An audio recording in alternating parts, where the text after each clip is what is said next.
please welcome our next presenter, Celina Rena from LiftFund.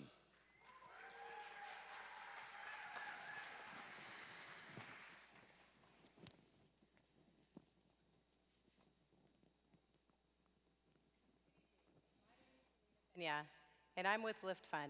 Thank you for being here tonight. Thank you, Philanthropitch, for hosting us. It's an honor. So what do you see behind me? If you said or see a bath bomb, you're literally correct. At LiftFund, we also see opportunity and vision. I'd like to introduce Keela and her family. Jordan, her eldest daughter, had pretty bad skin allergies and wasn't finding solutions. So Keela, like any mother did, rolled up her sleeves and found a solution. In the process, she actually started Organically Bath and Beauty, her family business.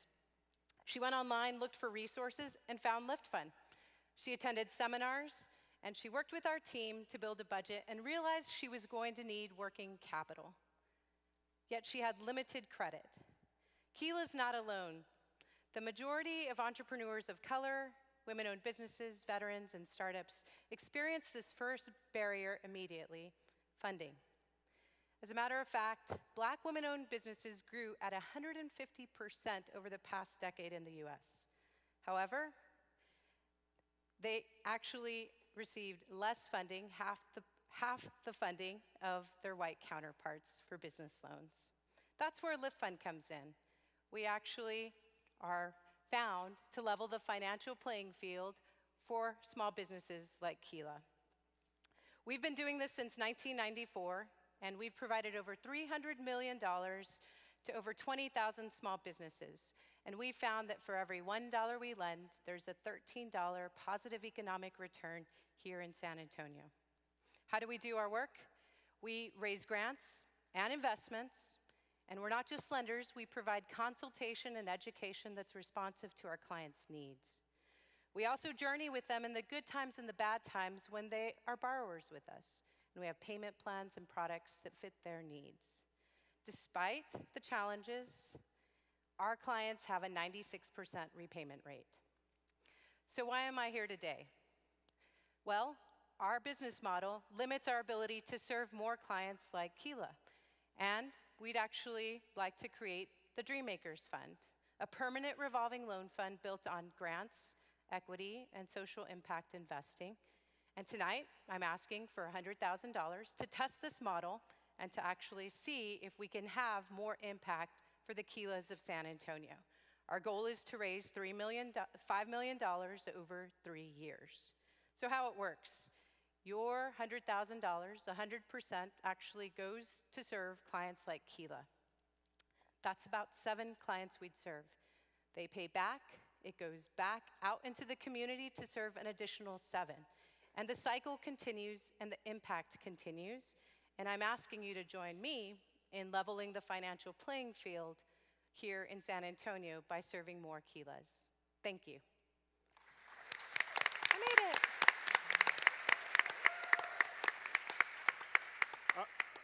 I think it's fantastic you're helping the small businesses. I'm curious, for you guys and your sustainability, do you participate in the upside if a business finds some success? Do we take equity and things of that nature? No, we don't. Okay. But it is a loan, right? It is a term loan that we're providing to them, yes. And what are the average rates? In San Antonio, we're right at 11.5%. Celina, how is the Dreammakers Fund different than the way that you're already operating? Right, so we actually raise debt to provide debt. And the goal here in the Dreammakers Fund is to alleviate that burden as it relates to being sustainable.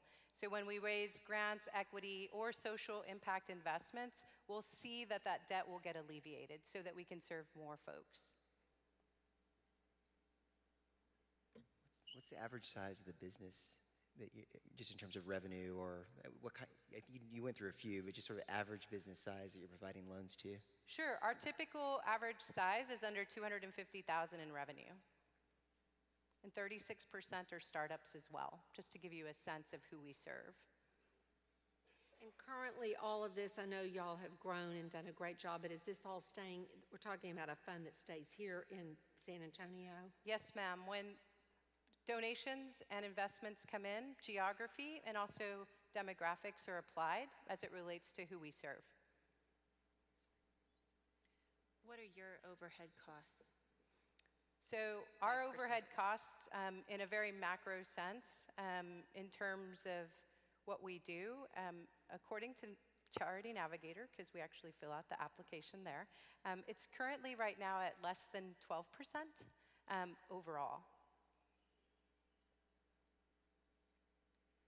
And how far along are you in this fund? Is it a new initiative or is it? We started last year and we've raised $1.2 million.